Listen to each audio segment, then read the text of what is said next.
طبيبي قريب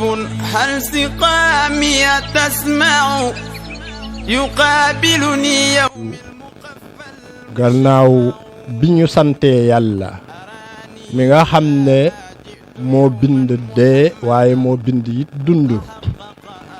mu mel ni dee la njëkk dund bind ci dund waaye itam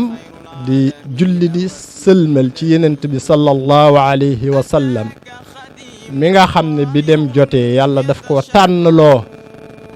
mu dem daji ngërëmal boroomam ak mu toog yàlla bàyyi ko fi ba la ko soob mu yóbbu ko ba ko yàlla tànnloo mu ne ko ndax mission bi mat na mu ne ko waaw mu ne ko comme dem manta ñàkk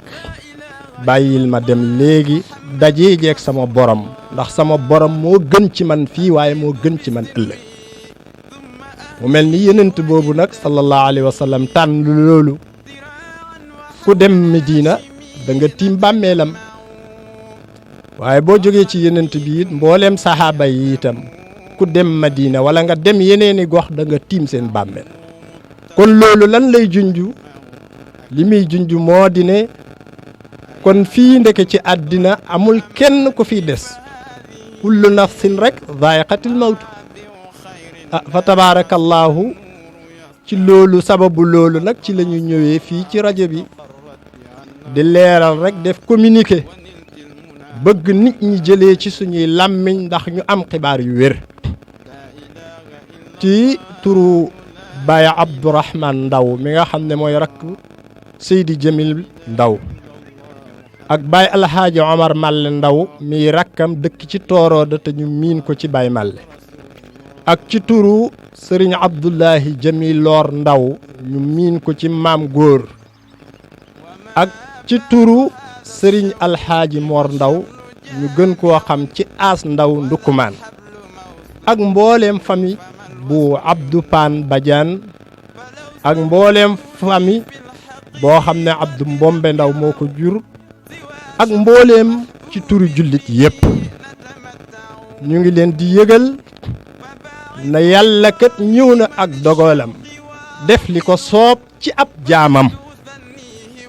jaam boobu mooy kan mooy Sëriñ Alxaaji Muhammad Jamil Ndaw Jaxaw Saalum yàlla ñëw na ak dogalam yóbbu ko ci anam bu yéeme waaye anam bu sedd ndax laata may julli ji jumaa maa ngi wax ak moom tàggu ko di dem jumaa mu ne ma demal mu dugg ci toilette bi muy jubbantil ko dàll yi mu waaj ñëw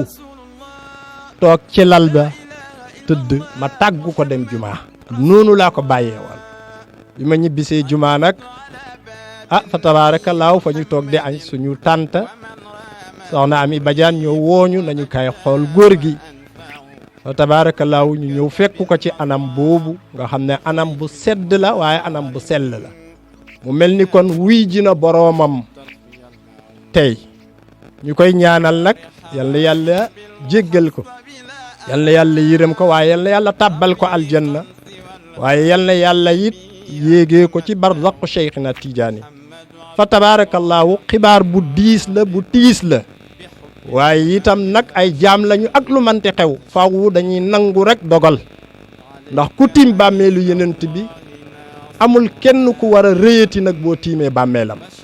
kon ñu delloo yépp ci yàlla xam na ni lillaahi ma aqada wa lahu ma aata wassalaamu aleykum wa rahmatullahi taala wa barakatuhu فما في سوى هذه البرية أطمع أيا جامع الخيرات يا ملجأ الوراء فصلني بحبل لا يرى يتقطع لا إله. jaajëfal nañ leen ci teewlu bi ngeen di teewlu RTV Dakar yow mi abonné gul abonneel ngeen commenté like suñuy vidéo